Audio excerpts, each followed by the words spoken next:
नाजरीन अस्सलाम वालेकुम वरहमतुल्लाहि वबरकातुहू। नाजरीन, दुनिया का हर इंसान खाना काबा की तरफ रुख करके नमाज पढ़ा करते हैं और सजदा करते हैं। तो आइए जानते हैं इस वीडियो के ज़रिए किस तरह से खाना काबा की हिस्ट्री के बारे में जानेंगे, क्योंकि हर इंसान के घरों में खाना काबा की तस्वीर लगी हुई है। और आप जानेंगे इस वीडियो के ज़रिए किस तरह से खाना काबा की ये तामीर हुई है। लोग जानते हैं कि खाना काबा को हज़रत इब्राहीम अलैहिस्सलाम ने बनाया था, लेकिन आइए इस वीडियो के ज़रिए जानेंगे किस तरह से खाना काबा की हिस्ट्री है और इसमें अल्लाह का करिश्मा किस तरह से दिखाई दिया है। तो आइए जानते हैं इस वीडियो के ज़रिए। तो शुरू करते हैं अपना प्यारा सा वीडियो शुरू करने से पहले आपसे गुजारिश है, इल्तिजा है कि अगर आप हमारे चैनल पर नए हैं तो प्लीज़ मेरे चैनल को सब्सक्राइब कर दीजिए, बेल बटन को ज़रूर दबाएं जिससे आने वाले वीडियो आप तक पहुंचे। हमें उम्मीद है कि आपको हमारा ये वीडियो बेहद पसंद आएगा। आप स्किप बिल्कुल मत करना। तो चलिए शुरू करते हैं, लेट्स बिगिन। दोस्तों, इस दुनिया में कोई जगह ऐसी नहीं है जो खाना ए काबा की तरह मुक़द्दस और मरकज़ी हैसियत रखती हो। खाना ए काबा सऊदी अरब के मक्का शहर में मौजूद है। रोज़ाना हज़ारों की तादाद में मुसलमान 24 घंटे खाना ए काबा का तवाफ़ करते हैं। खाना ए काबा की तस्वीर करोड़ों मुसलमानों के घरों की जीनत होती है। दुनिया का हर मुसलमान काबे को अपना क़िबला तस्लीम करते हुए इसकी तरफ मुंह करके रोज़ाना 5 वक्त की नमाज अदा करता है। दोस्तों, खाना ए काबा का इतिहास बहुत ही दिलचस्प रहा है और बहुत कम लोग हैं जिन्हें इसकी पूरी हकीकत मालूम है। तो आज की इस खूबसूरत वीडियो में हम आपको बताएंगे खाना ए काबा की 10 ऐसी बातें जिनके बारे में शायद ही आपने पहले कभी सुना होगा।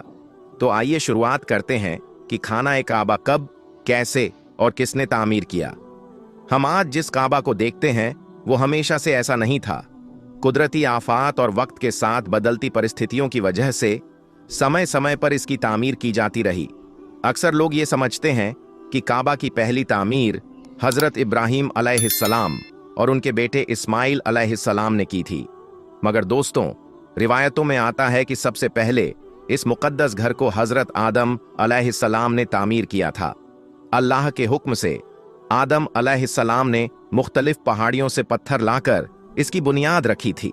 फिर हज़ारों साल बाद जब तूफान ए नूह आया तो काबा की तामीर को भी नुकसान पहुंचा, मगर उसकी बुनियाद सलामत रही।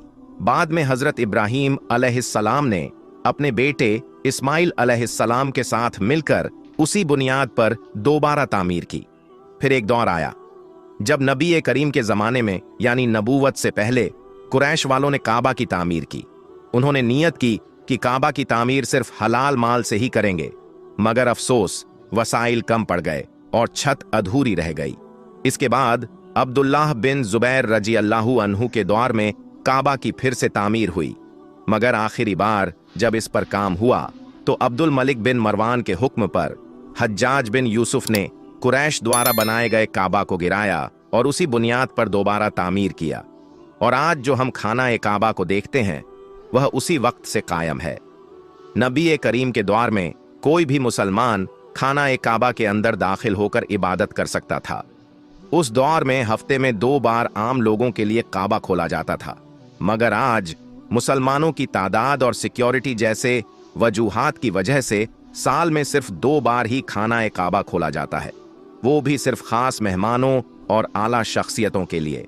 क्या आपको मालूम है कि एक दौर में खाना ए काबा में 2 दरवाजे हुआ करते थे, एक दाखिल होने के लिए और दूसरा बाहर निकलने के लिए। यहां तक कि एक खिड़की भी मौजूद थी, मगर आज सिर्फ एक दरवाजा रखा गया है। और यह दरवाजा कोई आम दरवाजा नहीं, बल्कि यह सन 1979 में लगभग 300 किलो सोने से बनाया गया था। जी हां, 300 किलो सोना। इससे पहले यह चांदी का हुआ करता था और जो खिड़की हुआ करती थी उसे भी हटा दिया गया। अब बात करते हैं हजरे अस्वद की।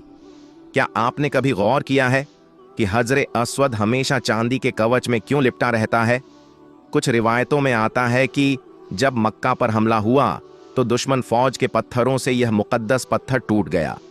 कुछ लोगों का कहना है कि इस्माइली ग्रुप ने इसे बहरीन से उठाकर इराक के कुफा शहर तक ले गए थे। उन्होंने हज को तौहीन परस्ती कहा और यहां तक कि 10,000 हाजियों को जमजम के कुएं में फेंक दिया। जब हजरे अस्वद को वापस लाया गया तो वो टुकड़ों में था। इसे जोड़ने का एक ही तरीका था कि इसे चांदी के सांचे में रखा जाए। कुछ का यह भी मानना है कि इसके कुछ टुकड़े आज भी गुम हैं। दोस्तों, काबा लफ्ज का मतलब होता है चौकोर यानी क्यूब, मगर हजरत इब्राहीम अलैहिस्सलाम के दौर में काबे का एक हिस्सा गोल था, जिसे आज हम हतीम के नाम से जानते हैं। हतीम काबा का ही हिस्सा है, इसीलिए तवाफ करने वाले लोग हतीम के बाहर से तवाफ करते हैं। जब कुरैश वालों ने काबा की तामीर की थी तो वो हलाल माल जुटाने में नाकाम हो गए थे, इसलिए उन्होंने उस हिस्से को अधूरा छोड़ दिया। अब बात करते हैं उस काले गिलाफ की जो काबा पर चढ़ाया जाता है। हम सभी मुसलमानों को काबा को काले रंग के कपड़े और सुनहरे धागों में देखने की इतनी आदत हो चुकी है कि किसी और रंग में इसे सोचना भी मुश्किल है। मगर हकीकत यह है कि पहले इस पर मुख्तलिफ रंगों के गिलाफ चढ़ाए जाते थे, जैसे हरा, लाल और सफेद। इस गिलाफ को किस्वा कहा जाता है और यह सिल्क ऑफ कॉटन से बना होता है। प्यारे दोस्तों, खाना काबा न सिर्फ एक इमारत है बल्कि यह मुसलमानों के दिल की धड़कन है। ये वो जगह है जहां हर नमाज की शुरुआत होती है, जहां से हर रूह को सुकून मिलता है और जहां हर दिल को रब का करीब महसूस होता है। इस पर कुरान पाक की कई सारी आयातें सोने के धागे से लिखी जाती हैं। हर साल हज के दौरान 9 जिलहिज्जा को फज्र की नमाज के बाद गिलाफ काबा को बदल दिया जाता है। हर साल गिलाफ काबा पर लगभग $6 मिलियन यानी भारतीय मुद्रा में 42 करोड़ खर्च होते हैं। इसका पूरा खर्च सऊदी सरकार उठाती है। क्या आपको मालूम है खाना काबा की तादाद 2 है? जी हां दोस्तों, एक जो हम देखते हैं और एक जो जन्नत में है।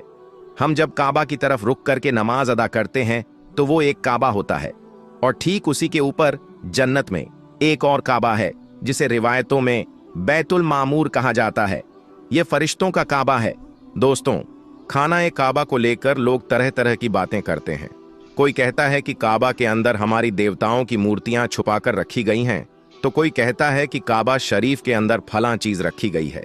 इसीलिए आज की इस वीडियो में हम आपको काबा शरीफ के अंदर की एक एक चीज के बारे में बताने वाले हैं, यानी कि काबा के अंदर में क्या रखा हुआ है उसके बारे में हम आपको पूरी जानकारी देने वाले हैं।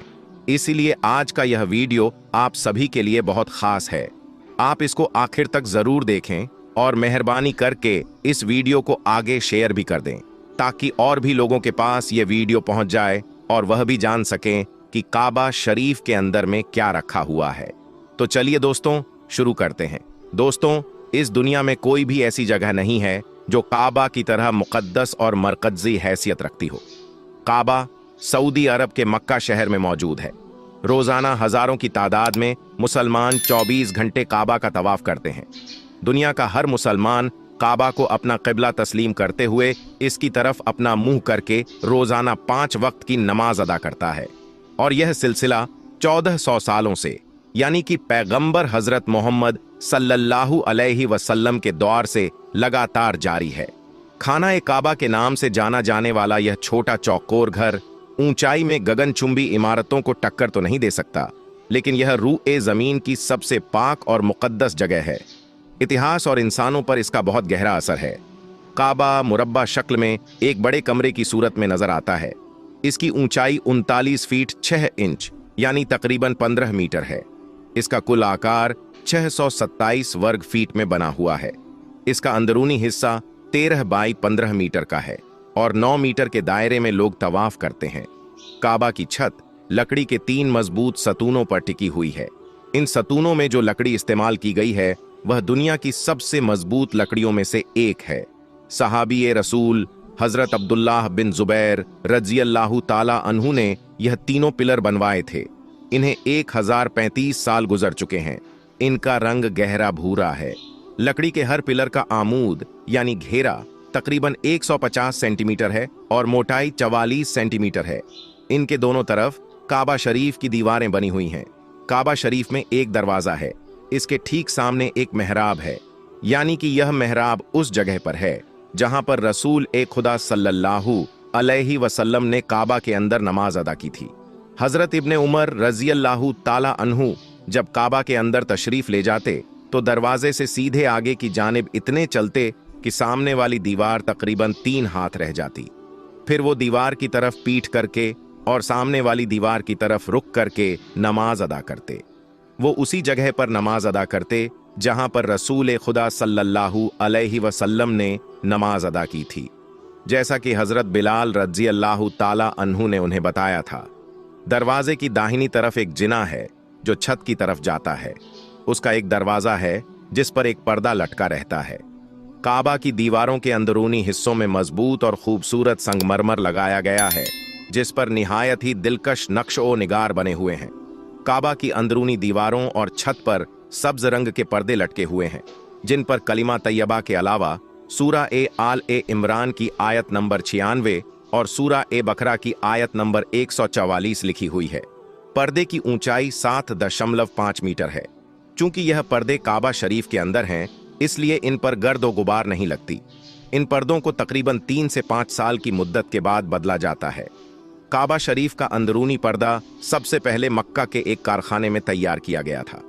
दोस्तों, काबा के अंदर एक संदूक भी रखा है जिसके अंदर काबा के हिदय महफूज हैं। काबा का फर्श सफेद संगमरमर से बना हुआ है।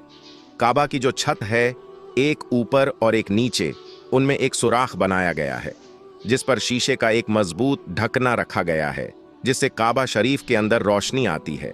जब काबा को गदुस्ल दिया जाता है या गिलाफ काबा बदला जाता है तो यह ढकना उठा दिया जाता है। फिर खाना काबा की अंदरूनी सीढ़ियों से चढ़कर और सुराख से गुजरकर छत पर जाया जाता है। 1397 हिजरी से पहले यह सीढ़ियां लकड़ी की हुआ करती थीं, लेकिन इसके बाद लकड़ी की सीढ़ियों को हटाकर उनकी जगह मजबूत एल्यूमिनियम की गोल सीढ़ियां बना दी गईं, जिनकी तादाद 50 है। काबा शरीफ का दरवाजा पोपट की लकड़ी का बना हुआ है, जिस पर सोने की तख्तियां जड़ी गई हैं। इनकी लागत 1,34,00,000 रियाल है। 280 किलोग्राम सोना इस लागत के अलावा भी लगाया गया है। यह काम शाखा खालिद बिन अब्दुल्लाह की हिदायत पर 1 साल में मुकम्मल हुआ था। दोस्तों, काबा शरीफ का अंदरूनी परत संगमरमर का है और यह बहुत ज्यादा सफेद है। काबा के फर्श में सफेद संगमरमर के अलावा दूसरे रंग के टुकड़े भी लगाए गए हैं, यानी कि काबा का अंदरूनी हिस्सा संगमरमर के टुकड़ों से बना है और सुर्ख रंग के रेशों के पर्दों से ढांका गया है, जिस पर सफेद रंग से अरबी में इबारत लिखी हुई है। इन्हीं पर्दों ने काबा की छत को भी ढांप रखा है। काबा शरीफ के अंदर 8 पत्थर भी रखे हुए हैं, जिन पर खूबसूरत अरबी में लिखाई की गई है। यह खूबसूरत लिखाई 6ठी सदी हिजरी के बाद के दौर से ताल्लुक रखती है। अब दोस्तों, आप यह समझ लीजिए कि काबा शरीफ के अंदर क्या है। काबा शरीफ के अंदर 3 लकड़ी के बने पिलर हैं। इत्र जैसी चीजों को रखने के लिए एक तरफ एक मेज रखी हुई है। छत से लटकते हुए 2 लाल टिन की तरह के लैंप हैं। काबा शरीफ के अंदर की जगह इतनी है कि लगभग 50 लोग एक साथ बैठ सकते हैं। काबा शरीफ के अंदर कोई भी इलेक्ट्रिक लाइट नहीं लगी है और ना ही वहां कोई खिड़की बनी हुई है। सिर्फ काबा शरीफ का एक दरवाजा है जो सोने से बना हुआ है। दोस्तों, शुरू से लेकर अब तक खाना काबा की तामीर लगभग 12 बार हो चुकी है, लेकिन इनमें 5 लोग सबसे मशहूर हैं। सबसे पहले काबा को हजरत आदम अलैहिस्सलाम ने बनाया था। हजरत अम्र बिन आस रजियल्लाहु ताला अन्हु से रिवायत है कि रसूलुल्लाह सल्लल्लाहु अलैहि वसल्लम ने इरशाद फरमाया कि अल्लाह ने हजरत जिब्राइल अलैहिस्सलाम को एक मर्तबा हजरत आदम अलैहिस्सलाम के पास काबा को बनाने का हुक्म भेजा। अल्लाह का हुक्म पाकर हजरत आदम अलैहिस्सलाम ने पहली बार खाना काबा की तामीर की। फिर अल्लाह का हुक्म हुआ कि इसका तवाफ करो। मगर इसके हजारों साल बाद जब नूह अलैहिस्सलाम के जमाने में भयंकर तूफान आया जिसमें सब कुछ तहस नहस हो गया था, उस तूफान में काबा भी ढह गया, मगर काबा की नींव बाकी रही। फिर अल्लाह के हुक्म से दूसरी बार हजरत इब्राहिम अलैहिस्सलाम ने अपने बेटे इस्माइल अलैहिस्सलाम के साथ मिलकर काबा को फिर से तामीर किया। तीसरी बार अल्लाह के पैगंबर हजरत मोहम्मद सल्लल्लाहु अलैहि वसल्लम के दौर में कुरैश के लोगों ने मिलकर खाना काबा की तामीर की। उस वक्त रसूलुल्लाह सल्लल्लाहु अलैहि वसल्लम की उम्र मुबारक 35 साल थी और नबूवत के ऐलान में अभी 5 साल बाकी थे। उस वक्त तीसरी बार खाना काबा की तामीर हुई। हुआ ये कि उस वक्त खाना काबा को बने काफी अरसा बीत चुका था। काबा की दीवारों में दरारें आ गई थीं। बारिश की वजह से पानी काबा के अंदर भर जाता था। यह देखकर उस वक्त कबीला ए कुरैश के तमाम सरदारों ने फैसला किया कि मौजूदा काबा को गिराकर फिर से एक नई इमारत बनाई जाए। उस वक्त अब्बू अम्र व हब मखदूमी खड़े हुए और कुरैश के लोगों से कहा, देखो, तुम काबा की तामीर तो कर रहे हो, मगर काबा को बनाने में जो भी पैसा खर्च किया जाए वह सिर्फ हलाल का हो, कोई सूद या जिना से कमाया हुआ पैसा शामिल न हो, क्योंकि अल्लाह पाक है और पाक चीज को ही पसंद करता है। और यह भी कहा गया कि काबा को बनाने में कोई महरूम न रह जाए, इसलिए सभी कबीलों में काम बांट दिया गया। तो दोस्तों, देखा आपने किस तरह से खाना काबा की तामीर हुई, कितने की ऐसी हुई, अच्छी हुई। तो दोस्तों, अगर आपको हमारा ये वीडियो पसंद आया है तो प्लीज़ मेरे दोस्तों, मेरे भाइयों, मेरे अजीज़ों, मेरे चैनल को सब्सक्राइब कर दीजिए, बेल बटन को ज़रूर दबाएं जिससे आने वाली वीडियो आप तक पहुँचे। तो हमें इजाज़त दीजिए, हम ऐसे ही इंटरेस्टिंग वीडियो लाते रहेंगे। चलते हैं, तो